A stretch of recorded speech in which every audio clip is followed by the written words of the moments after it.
Good afternoon. There's a live look over Columbia as the sun's going down. It is Thursday, November 5th, and here's what's making news at this hour. Weather-wise, another beautiful day in central Missouri and a good-looking forecast tomorrow and for the weekend. That's coming up.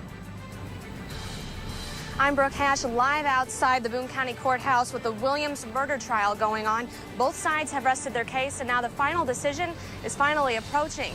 We'll have that coming up in a live report.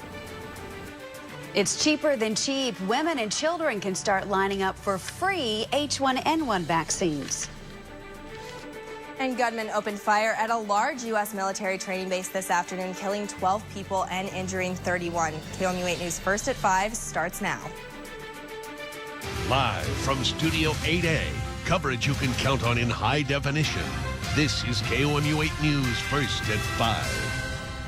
The U.S. military confirms 7 people have been killed and at least a dozen more wounded in a shooting rampage in Fort Hood, Texas. Good afternoon. I'm Angie Bailey. And I'm Sarah Hill. Thanks for joining us. KOMU 8's Meredith Miller has been following this story. She's in Studio 8B with more. Meredith?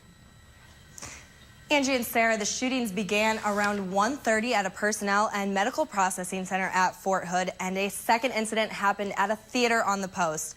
Now, according to a Fort Hood spokesman, there were 3 shooters in all. 1 was shot and killed. The other 2 suspects are in custody.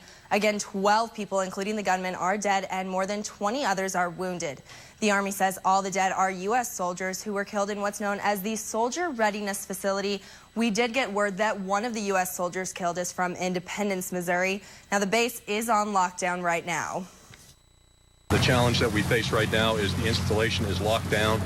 And in many cases, a lot of facilities, a lot of our families, children are locked in facilities. We're making a call right now as to determine whether we think the situation is at a conclusion such that we can release people and get them back to their homes. Now, Fort Hood is about 85 miles north of Austin, Texas, and is the Army's largest installation. Now back to you at the news desk. All right, thanks a lot. Now, on June 9, 2008, Columbia resident Nathaniel Bentley was shot and killed after a robbery took place at his apartment. Today, the suspected gunman is on trial for first-degree murder. KOMU 8's Brooke Hash is live at the Boone County Courthouse with what's going on with that trial. Brooke? Both sides have now rested their case in the Bentley-Williams murder trial. They're actually going through the closing arguments right now, and then all that's left is for the jury to come to a decision sometime tonight. It was just over a year ago when Damian Williams and 4 of his friends committed a robbery while under the influence of marijuana. During that break-in, one of the people living in the apartment was fatally shot in the head after he'd resisted one of the intruders, suspected to be Damian Williams. Now, this took place at 3610 Pimlico Drive, that's near Bearfield in Columbia. 16 witnesses were called to the stand today. A Missouri Highway Patrol Crime Lab researcher testified to finding 2 sets of DNA that could not rule out Williams or Malcolm Washington, another co-defendant in the case. Now, yet another co-defendant, Quaylen Jacobs, had his deposition read saying that after the shooting occurred, Williams got into the car saying, "I popped him," referring to Bentley. We'll keep you updated throughout the newscast. Reporting live in Columbia, Brooke Hash, KOMU 8 News. All right, Brooke, thanks a lot. Let's check in now with Dave. Another nice fall day out there, great. and hopefully this streak can continue. Excellent weather, and yes, it looks like the streak will continue. The question is how long, but for the foreseeable future anyway. Let's take a look at live Doppler 8 First Alert radar. Once again, a clear scan of central Missouri today, so we are looking extremely well when you consider this is the 1st of November. Here is a look at tonight's forecast. Generally speaking, clear sky. Be a cloud or 2 drifting by, but will fall through the 50s later on this evening to about the upper 40s late tonight. A good-looking forecast coming up on KOMU 8 News at 5. Okay, thanks a lot, Dave. In other news today, we reported on Tuesday about the death of 3-year-old Allison Schneider in Gasconade County. Now Allison's parents are setting up a benefit fund in her name. For information about where to send donations, visit the links and numbers section of our website at KOMU.com. The Missouri Highways and Transportation Commission approved 13 new resurfacing projects in mid-Missouri earlier this week. The Missouri Department of Transportation will pay for the new projects with stimulus money. Previous projects did not cost as much as MoDOT budgeted, so now there's an extra $12 million statewide to improve certain Missouri roads. That $12 million is money that has to be used within our urban areas in Missouri, that is in cities, communities of 5,000 population or greater. The areas that meet this criteria are Jefferson City, Columbia, Eldon, Sedalia, Fulton, and Boonville. The Central District saved $5 million to put towards these areas. Missouri's most recent general revenue report shows a pretty big drop. Declines in sales tax, corporate income tax, and the state looking at almost 11% of a decline compared to the last fiscal year. The state budget director says this trend comes from Missourians being out of work and spending less. Sales tax revenue from the holiday season probably won't be enough to turn the situation around, but the state expects more Missourians will be back to work in 2010. But bottom line, the sales during the holiday season themselves are not the important factor. The important factor is people working. Now, if Missouri doesn't see an increase in money during the rest of the fiscal year, the governor will have to make additional budget cuts. Radioactive material made its way onto MU's campus from a biochemistry lab this week. A researcher accidentally spilled phosphorus-32 and tracked it to a few areas of campus. MU's Department of Environmental Health and Safety has been cleaning the area and disposing of this contamination. The risk of airborne exposure to phosphorus is minimal, but it is very dangerous if ingested. We know for sure that there is no personal health risks to anyone in the area. We have been able to cordon off the area. We were able to respond immediately. No canceled classes, but 6 labs now have restricted access. After the cleanup, the MU Department of Environmental Health and Safety will determine if disciplinary action is necessary. New extended benefits for the long-time unemployed. And a gathering in Cleveland to pray for the many victims of a shocking murder case there. KOMU 8's Kevin Lewis joins us in the studio with your first news from around the nation. Kevin? Angie, in Ohio this morning, 24 pastors gathered at a local church to pray for the 11 victims police found inside a Cleveland area home. Police charged 50-year-old Anthony Sowell with 5 counts of aggravated murder. Police say more charges are likely. The pastors claim 22 others are still missing in the community. Now, investigators hope to take DNA samples from the families of missing people to help identify the 11 people found inside Sowell's home. And in Florida, deputies found a missing baby under her babysitter's bed. 7-month-old Shannon Diedrich was missing for 5 days before Washington County deputies found her safe and sound in a box tucked under Susan Baker's bed. Deputies plan to charge Baker, her husband, and the child's mother, but deputies will not say why the mother will be charged. The child is now in protective custody. The House today passed a bill extending jobless benefits another 14 weeks in all states and an extra 6 weeks in states where unemployment is above 8.5%. The bill affects nearly 2 million Americans who have lost their jobs or were in danger of exhausting their unemployment benefits before the end of the year. The bill is now on the way to President Obama, who is expected to sign it immediately. And that's your first news from around the nation. Now to Christy Millward for your First World Reports. We'll start in Pakistan, where Pakistan's military released video of their soldiers battling Taliban militants. The video shows soldiers securing a fort militants captured and taking up positions on peaks around another insurgent village. Military officials say 5 soldiers were killed in a blast while securing the fort. The army launched an attack last month aimed at defeating Taliban militants. Next, we'll travel to Israel. The country is claiming the shipment of rockets to the Lebanese Islamic political organization Hezbollah is a war crime. Israel announced the interception of a ship carrying tons of weapons hidden in containers. It happened on the same day the UN began debating a resolution requiring Israel and the Palestinian faction Hamas to investigate their tactics during the Gaza conflict. Hezbollah denied any involvement. We'll finish near London, where not even the Queen's mail is safe. British media reported temporary mail employees in the United Kingdom are snooping in people's private mail. Officials hired temporary workers to fill the gaps striking full-time workers caused. One worker said he saw some employees letters addressed to the Queen. And that's your look on the world. Back to you, Angie. Okay, thanks a lot, Christy. Water quality at the Lake of the Ozarks has been in the news the past several months. But the city of Osage Beach says E. coli, not the problem that's hurting the livelihood of the lake. KOMU 8's Angela Chow joins us now live in the studio to tell us about that story. Angela? Angie and Sarah, it's been 3 months since 2 beaches closed during the summer due to high E. coli levels at the Lake of the Ozarks. Governor Jay Nixon announced a plan to clean the lake and improve water quality. But Osage Beach Mayor Penny Lyons says it's not E. coli but a Missouri company that's causing concerns. The city is worried blasting, flying rock and debris from the company will damage pipelines and the sewer treatment plant. But the company's vice president and some experts say blasting near pipelines is a safe and normal practice. Coming up tonight on KOMU 8 News at 10, you will hear more from all sides about the story in a Target 8 report. Back to you at the desk. Thanks, Angela. How often can you get something for nothing? Not often enough. Columbia residents can fight the H1N1 battle for nothing.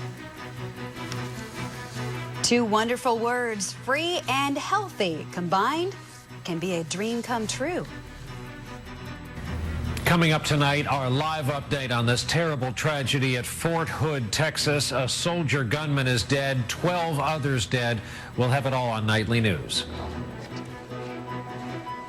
And there's a live look over Fulton. It is 10 after 5. This is KOMU 8 News at 5. Coverage you can count on.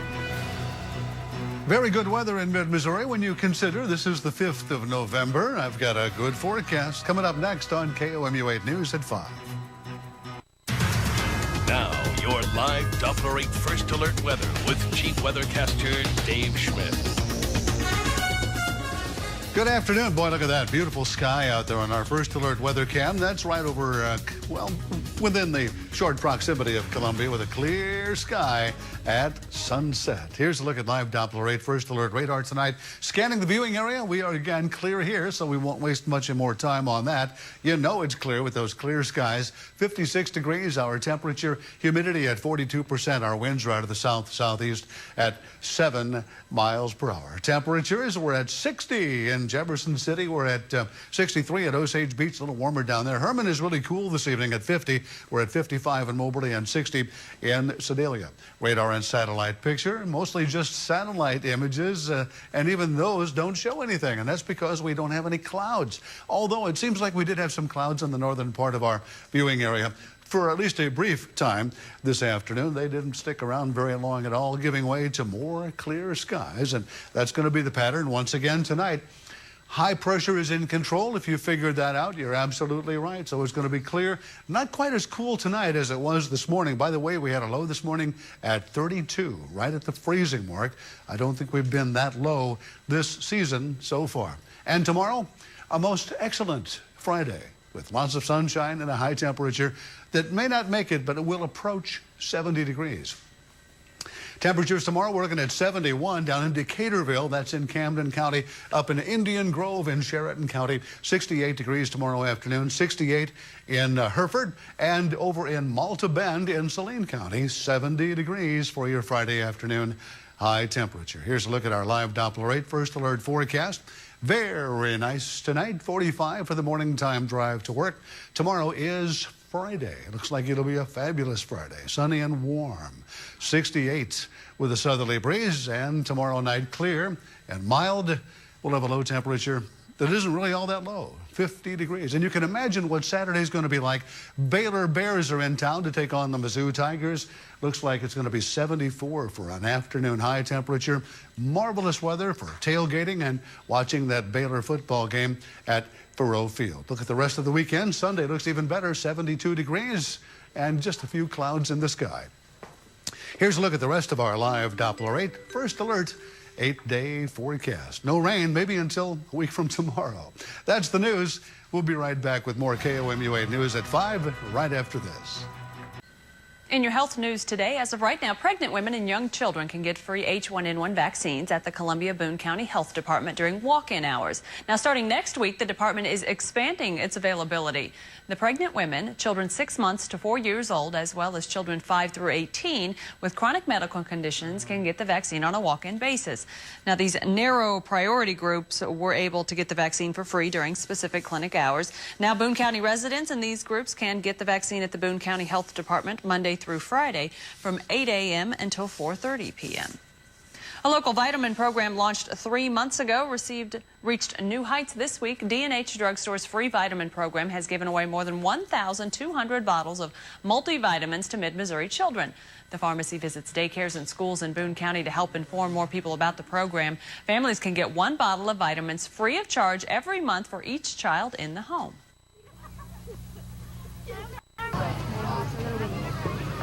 But there's a lot of children we feel like we still have been able to reach that might need it even more than some of the folks that have already gotten it. And for more information on the free vitamin program, you can visit the links and numbers section on our website at KOMU.com. Sarah? And next on KOMU 8 News at 5, how the Boone County Council on Aging can keep you feeling young. Back in a moment. Welcome back to KOMU 8 News at 5. I'm joined here with Jessica Macy from the Boone County Council on Aging, and she's talking about one way that seniors can still feel young. That's right. We're having a health fair. We're inviting seniors to join us at Calvary Baptist Church tomorrow morning from 8:30 to 11:30 and find some keys to good health. Sounds good. What are some of the things, some of those keys? What kind of screenings can they see when they come? Which you should mention it's absolutely free, correct? It is absolutely free of charge to anyone who wants to come. And while we focus on seniors, that's not necessarily the only people who can come. There are a lot of folks like me who are kind of in the sandwich generation where we have children and we have parents who are aging. It's a great place to come and get resources for your aging parents as well as seniors to come and find out how they can live a very healthy and productive life. So what are some of the screenings that will be taking place that day? We're doing free glaucoma screenings, free blood sugar testing. That's easy for you to say. We also have like depression screenings. But one of the best things that we have is fall prevention and dexterity kind of screenings from the School of Physical Therapy and Occupational Therapy at MU. So they come out and really help seniors assess their range of motion, how they can move things around their home to make it safer, because one of the things that really affects seniors is a fall. And if you fall and break a bone, it takes a long time to mend. It could, eventually lead to a nursing home situation. That's exactly what we're trying to avoid, is to keep seniors living at home and independently. So free health screenings for anyone 55 and older. Right. Can you give out the dates and the times so that everyone can write those down on their calendars? Sure. It's tomorrow morning from 8:30 to 11:30 a.m. at Calvary Baptist Church, which is right off of Worley in their activities building. Lots of great parking, easy to get in, easy to get out, right downtown. And we will take care of you and provide you with all the resources we can. Excellent. And if you need more information, you can call 443-1111. Jessica Macy of the Boone County Council on Aging, best of luck with that health fair. Thank you so much. Thanks for having us in. And the photo finish is coming up next. Welcome back. Another look at our forecast for tonight. Couldn't be much better for November number 5. We're going to get back to about 47 at midnight, 45 for the drive to work, 68, maybe 70 tomorrow afternoon, and bright sunshine. Let's go back down to the Boone County Courthouse where the jury is wrapping up that trial regarding Damon Williams. Brooke Hash has the latest. Brooke? The verdict of the Bentley Williams murder trial is almost in. After just 2 days on trial, both sides have wrapped up their case in the murder of Nathaniel Bentley, who was fatally shot in a robbery in his apartment last year in June. Damien Williams is one of the defendants charged with first-degree murder. The verdict will be coming up. Stay tuned for KOMU 8 News at 6. Jim? Brooke, thank you very much. Coming up in 30 minutes, getting to know a future superstar. He is no average Joe. He's a Budweiser Clydesdale. Joe was born 6 months ago today at the new Budweiser stables near Booneville. They say Joe is good enough to be in the Rose Bowl parade or a Super Bowl commercial. Join me for the follow-up files on KOMU 8 News at 6. Was George on the left or the right? But you were in the side corner there for a minute. 6.